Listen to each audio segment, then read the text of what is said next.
Hi guys, welcome to Beyond the Cubicle, and today I have a very special guest. He is Adebayo Amodu. Yeah, or you can call me Bad Creator, you know what I mean? I would say the religious side of my upbringing allowed me to be able to talk to people because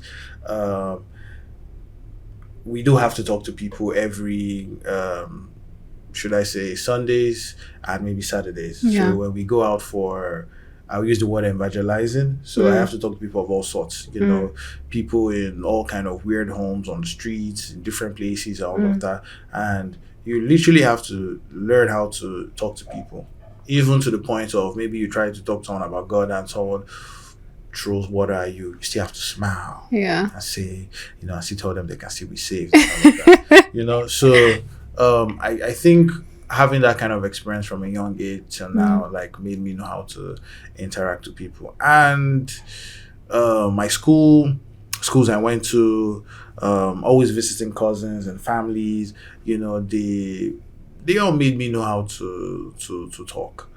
Only that growing up without the older brother made me have no reason. So I have no reason. Like, What does that mean? it means reason. Oh. So it's a slang. You don't have swagger? No, I have swag. Look at my shoes, man. I got swag. Can we look at his shoes? Can we see his Please point shoes? down to my You shoes. can't look at you. Okay. Yeah. It's made out of crocodile skin. Do you know how hard it is to kill a crocodile?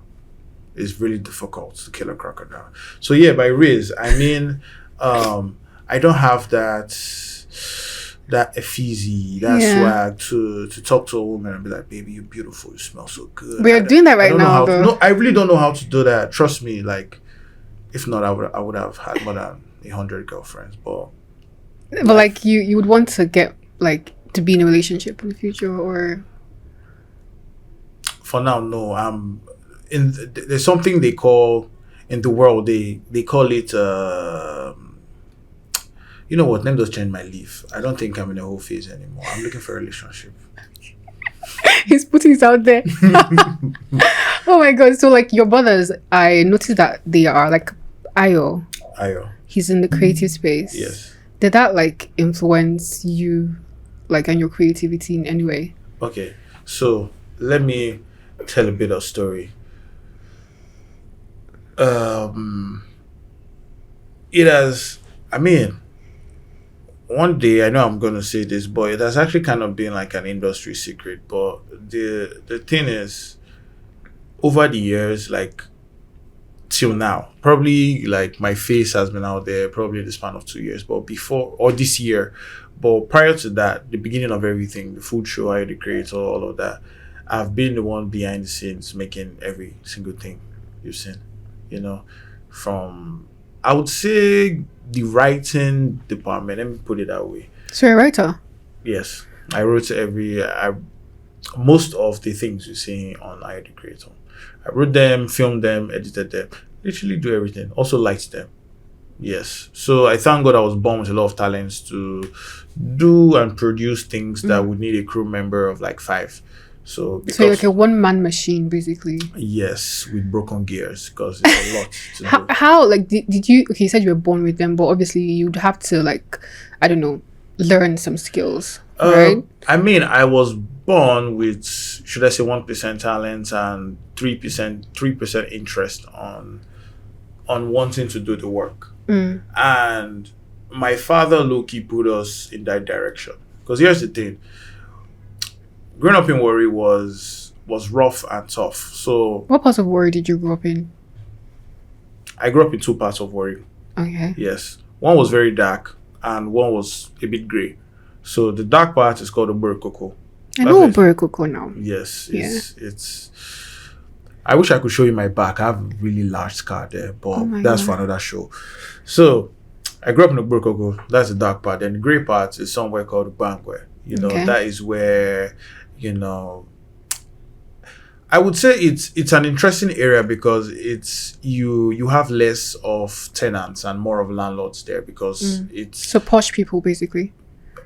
I won't say posh. We just get land. We own our land in Bangwe. People who live in Bangwe, they own their lands. They are not tenants. 70% of people who live in Bangwe own their land. It's a Shekiri neighborhood. So it was nice. It was interesting. It was good. Away from all the... Can I swear on this show? No. Oh my God. Do you censor? We don't censor. I have to beg your editor because I've been trying so hard not to say the. Okay, they just give me a red lights over there. I can't. Okay. Wow. It's hard, isn't it? It's hard. Man, have given me heads up, I can't swear. Damn. You can try. I'll try and be a gentleman. Please do. This is the first time we're meeting, so yeah. Okay, yeah, that's you need to make a good impression. First impression matters. Okay. Even though you met me like this years. Well, I mean, you I remember didn't have a lot of personality because you. What do you mean? There wasn't a lot of personality. All I can remember is a little girl who like crying, who like hugging her mom and like juice. You used to like juice. I do, yeah, I do. You see, I remember. She likes juice. Okay. We're talking about the story of your background in Warri. Okay, yes.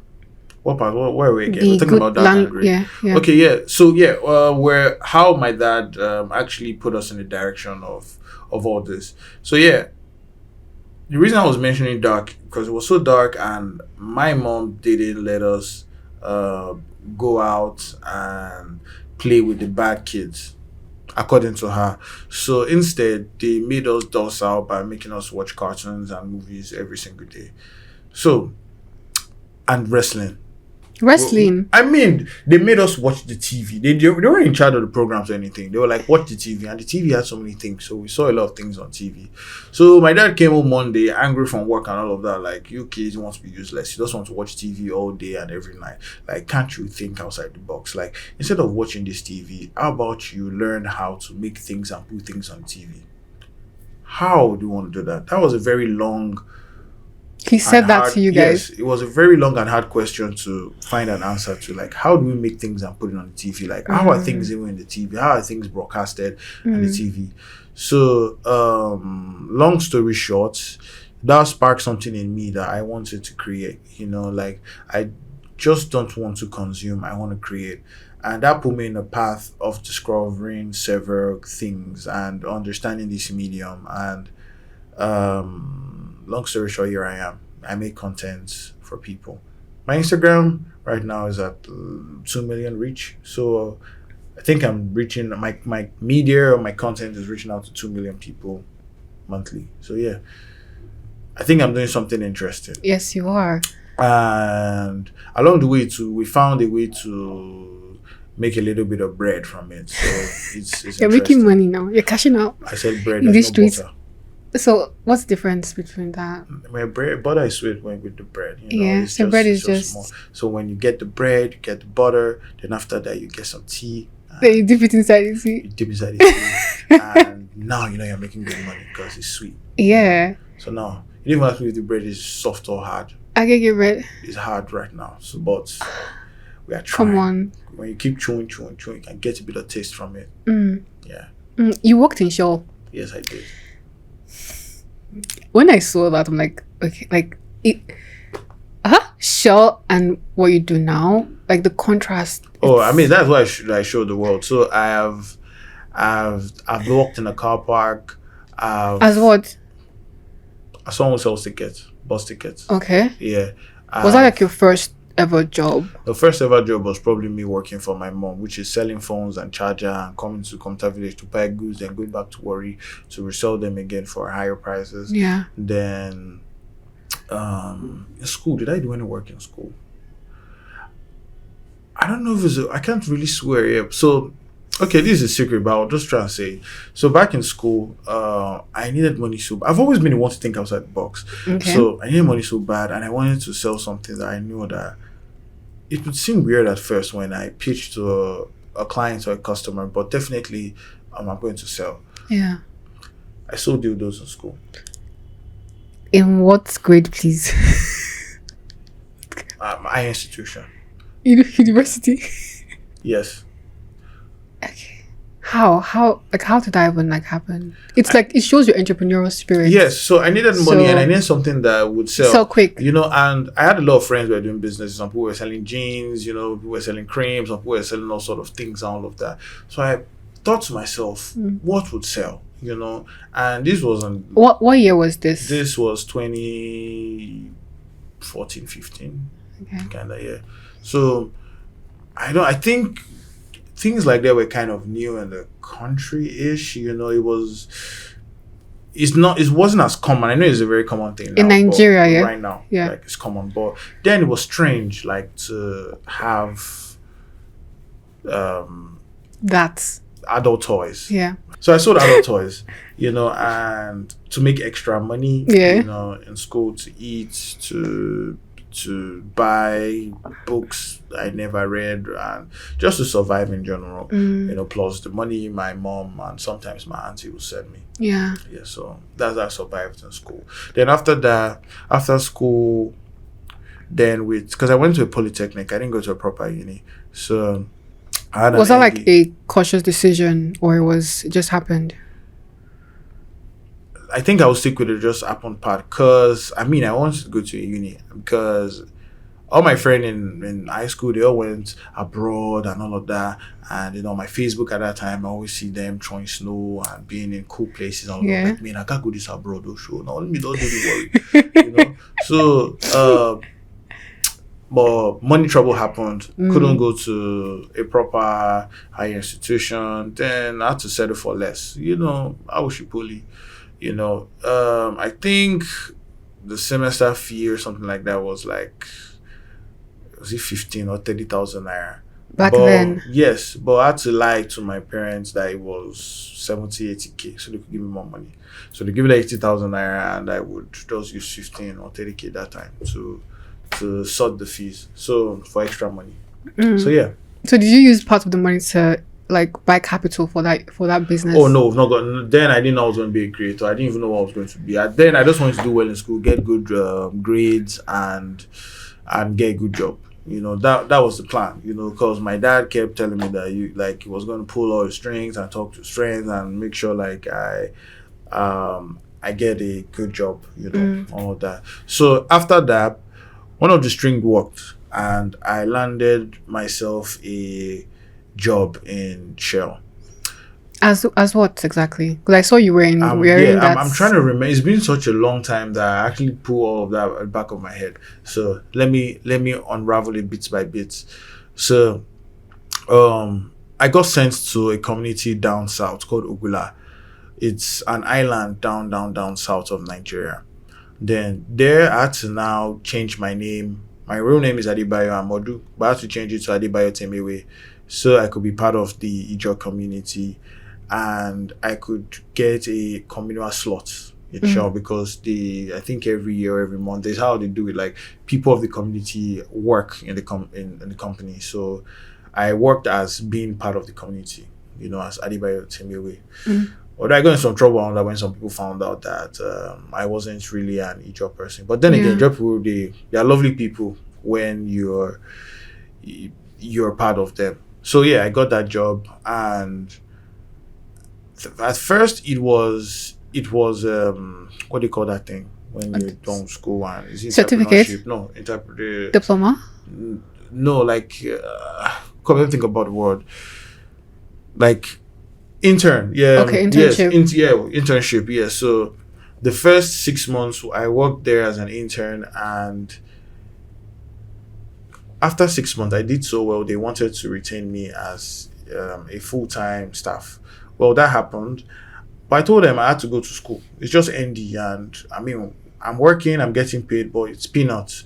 I have to go to school and get these papers and come back and get Bigger pay? a bigger pay. That was the plan, to dedicate my life to the oil industry and something good come out from it.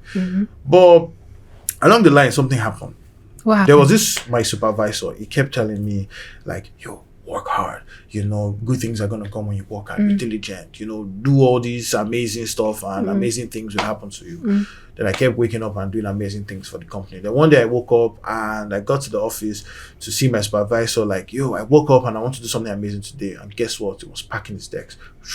What happened? Was laid off. Now I'm looking at this guy like, yo, this guy is inspiring me every day that I should work really hard and something good will come out from it. But he's being laid off. And I know how hard he works.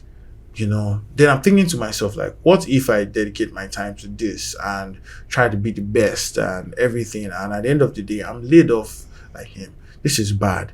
I need to rethink again. So another day something happened. I'm coming. It's a really long one, but we love it. But something happened. There was this Chinese guy that worked in Shell. Yes, that worked in Shell. After works we'll go back to the village and have some drinks. Then he told me the only way out, to survive I think he was drunk, and it was sounding a bit racist, but I mean, it was like the only way for me to make it as a black guy is to have skills that your country cannot teach you. And I was like, how do I have skills my country cannot teach me? How does that even make any sense? And I was like, I've heard of online courses, all of that online courses. Like, how would that work? Then he told me to, I can't even remember the most of the things I studied, but there were some freebies that I think Harvard does or something. I think when free courses. They're like free courses, then when you finish, they give you like a diploma or something. So I kept doing those free courses and all of that. Then I found one course that intrigued me. It was called Film School on the Shelf. So it's when you pay for that course, they give you like 12 books that when you read them, you become a proper filmmaker. And there's just a little bit of guide that teaches you the practical aspect of all you've read. So I bought that, and I also bought this course by this guy named Tai Lopez online. Tai Lopez. Tai, Tailopez. Tai Lopez. So he taught in entrepreneurship and social media marketing.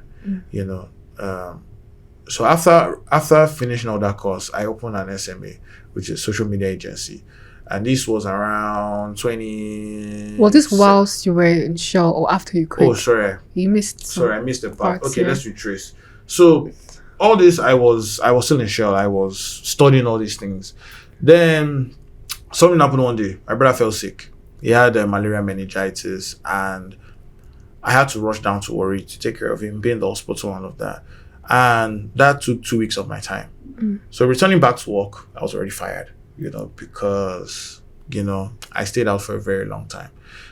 I didn't even bother. I didn't even care. So I came back home, and I lied to my parents that I was just like, I'm tired of work. I don't want to go back to work again, all of that, because it was painful and all of that. Being fired is a very painful thing, So I lied to everyone that I'm just being tough and I don't want to go back to work.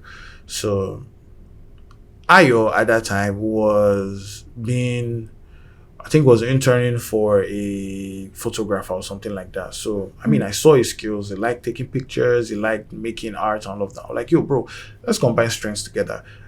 I did this film school online thing, and I also read up on how to set up a social media agency. How about we team up and do something great together? And after that, we now launched a company called Lee Media Agency, LMA. So what we did was that we opened up our Google Maps on our phone, and every business that could show up on Google Map in Warri, we went to every single one of them. And before missing them, we made an audit. We showed them how bad they were doing on the media space, how outdated their website was, or if they don't have a website. How did that go? Like, I'm sure people they might find it offensive. Like, you're coming to tell me what I'm not doing. How did you present that? That is how you get a job, because we want a job. So we go to this business, we tell them how bad they're doing and how they cannot be bad, and we give them the solutions. So we give them the audits. They're seeing what they're doing bad and how they can be better. But then again, they don't have the staff strength or the time to be better. And they'll be like, okay, since you brought us this problem and you're telling us how to fix it, how about you fix it? So to fix it, they pay us to fix that problem. So that's how me and Ayo, we started getting funds and all of that. Till we got to this nightclub, and we told them everything they were doing bad on the media space and how they can be better, and they hired us. But the boss, he didn't like the fact that we were doing the same thing for other businesses around. So he wanted us to himself. So he gave us a good amount of money for me and Ayo to stay. Like, he retained us for just himself. And a few months later, he made me the manager of his club. So I managed a nightclub. So back to my story saying I've done a lot of things. So that is how I managed a nightclub. So I managed a nightclub, and this is how Nigerian VS Food now started. So So he said he wanted an ad, something good that he wants people to come to the nightclub. Yes. So they sold food too. Yeah, I mean, there's a lounge, they sell food, club sandwiches, shawarma, fried rice, all that. So it wasn't an ad that he wanted people to come. Although I was running a very smart campaign for him. The campaign I was doing was that every ad we're launching on Facebook and Instagram, there's way optimized it that only people using iron phones could see the ad. Because when people just throw ads and campaign, everybody can see it. But when I throw this one, only people with iron smartphones can see it. I think Samsung S6 or something was the top phone. Phone with a very from certain OS upwards, iPhone upwards, they could see that ad. So meaning the orange seller with a smartphone, you won't be able to see it. So only people with iron phones, quote unquote, attracting ballers to the club. So that was a smart campaign I was doing, but it wanted something better, something more viral. So then online there was this kind of content going viral. I think they call them mukbang, all of that. So I was like, yo, I mean, you're making content already.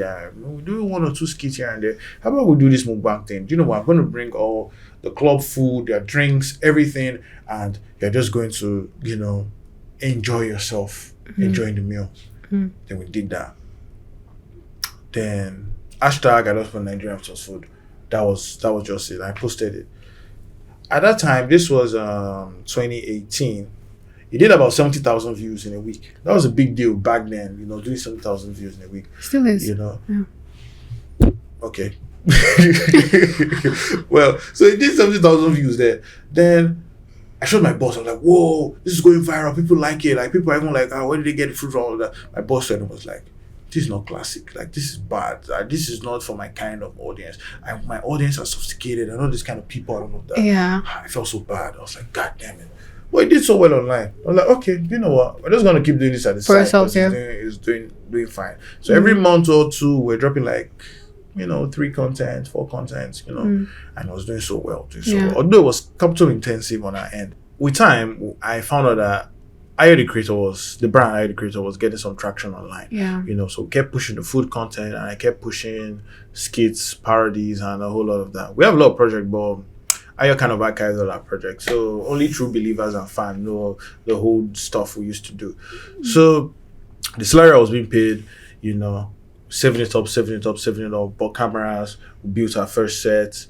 As the club manager? Yes, I was as the club manager. Yeah. I was doing all of that till when what we were doing felt like I needed to put a lot of time in it. I had to step aside from being a club manager and now focus on building the brand. And this was ending 2019. So 2020 came, thinking that, okay, yeah, we're getting tractions, we're doing all these sketches, it's doing well, some philanthropists online will be like, oh wow, you guys are doing good for Nigerians, you're talented, take this money.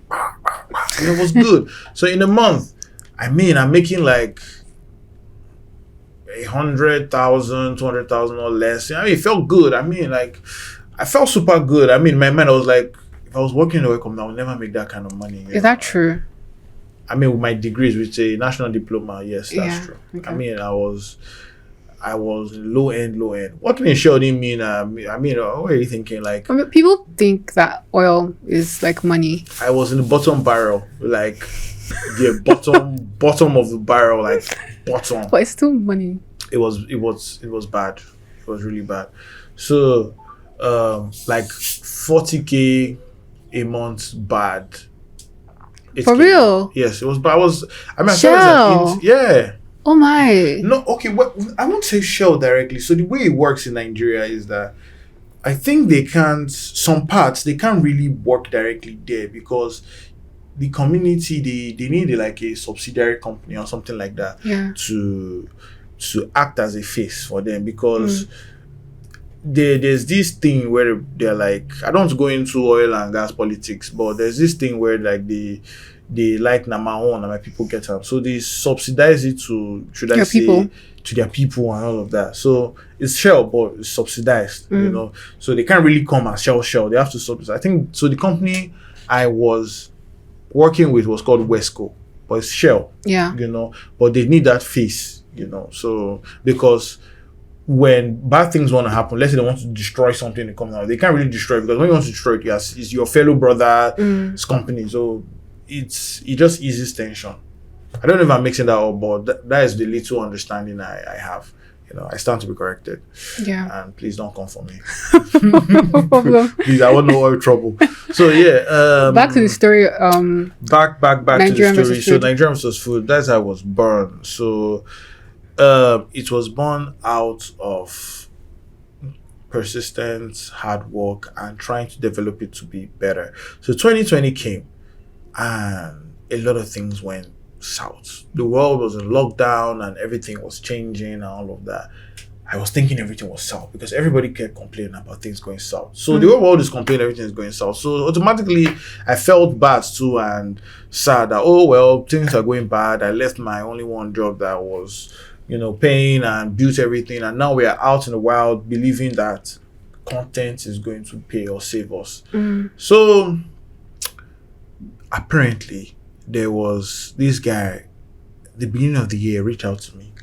I think I found out it was Kidwaya's older brother at the end of the day. Really? Yeah. So he reached out to me. It was like he wants to make this ad that he's trying to do this. I think the brand was called Chopba or something. So I think it was like an online card gaming brand or something like that. He wanted me to do an ad. Okay, no problem. So I just called an outrageous price for him. I think I told him 400k or 500k or something like that. So I told him that amount, thinking that maybe he would price me to 200k and I'll be happy. I was like, okay, send your account. Okay. I first send the account first, may not be like, say, Then I send the account. I get creating once. All right, you guys, we come to Lagos, right? And I packaged everything to him like I was like a full-fledged media company that I had my crew, I had everything. Staff, yeah. I'm not getting anything. Just it was just me and my brother with one single, I think Nikon camera or something like that. So went to Lagos and I told him we were going to use flights or something. One our big boss. And the country was in lockdown. And we literally bribed our way through to Lagos because every checkpoint they told us to go back to where we're coming from. Yeah. But we bribed our way through and we came to Lagos. That's why I love Nigeria. Nigeria is just easy communication. This country does not have stress. Does not have stress and all of that. It's the perfect perfect place for an outlaw like me. Like, it's beautiful. So you see yourself as an outlaw? I think that's bad. I don't put myself in trouble. You're different. I don't want to confess to that. But if you know, you know. Yes. So yeah, we came to Lagos. We came to Lagos. We did the job, and going back to Warri, more gigs kept coming. So I was looking at my Zenny app like this, and 7 million came. Bah! This money hook for leisure for like 1 day. The money hook. The money hook. I didn't even know what was going on. The money hook for leisure, like, it wasn't even my main balance, but the leisure was showing 7 million naira. Bash! That must have felt good. It felt good. It felt so good. It felt so good. 5 million naira. What's I want to do with the money now? I first dash on Mama 3 million face. Bah! Mama dance, everything, stock house. This was COVID, man. Nothing did. Like, it felt so good online. I've seen everybody complain and dying and people stealing palliative and all of that. Man, I love their ass cross leg. Like, it felt so good, It felt really, really, really good. And it felt like, man, we're just starting. Minute in front, more to come, So we did a lot of things. We bought new clothes. I had no real life expenses. I had no bills, nothing. I was still living with my parents. I left home very late, So I felt really good and everything, so much money and all. So, long story forward, 2021, we started understanding what we're doing. Like, what we're doing is not cruise, and we can make a proper living out of this if we brand ourselves properly. But then again, we were reaching our limits in what we knew and what we understood. Because what we're doing is a proper business. It's not cruise. It's not us waking up every day and just sharing our imaginations to the world. It's more than that. So how do we get to the next step? And we had a lot of troubles, getting to the next step. But can you share some of the troubles you encountered? Okay. Was it more money troubles or just like, how do we sustain what we do? How do we balance life and work? How do we do these things? Those were the trouble where we faced, because at that point we kind of like needed a manager, we needed people to structure us properly. How do we literally even make more money? You know, how do we sustain what we do? How do we manage our time? You know, we needed people to help us with those things, but we learned the hard way. And sometimes the hard way isn't that bad, but we did, and over time we came out strong. Yeah. Or we came out doing better or knowing what we do. So yeah, I think that's where we are. I'm at the point where I'm still learning what I do and still perfecting my brand. Anyways, guys, this is the story of the legendary Buyer the Creator. I just told you at the beginning, part 1 of as of part 5 of, you know, my story. So I hope you guys enjoyed today's session. I did. Listening to me and hearing about how we started, you know, even though I had to cut some part out, but I mean, that's what stories are all about. You know, we leave gaps for a better reiteration of it. It was so nice to talk to you, Ayo. But for year 2024, I'm only going to give you guys 2 parts. So maybe part 3, maybe this 2024. So you just said there are 5 parts there now. I feel they give you every year one part.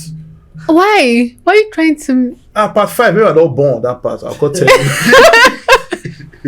Oh my God. So that was fantastic. I had so much fun talking to you, Bayo. Thank you. And this is part 1 of 5 parts. Coming soon. Yeah, coming soon. See you guys. Bye. And see you on the next one. Goodbye.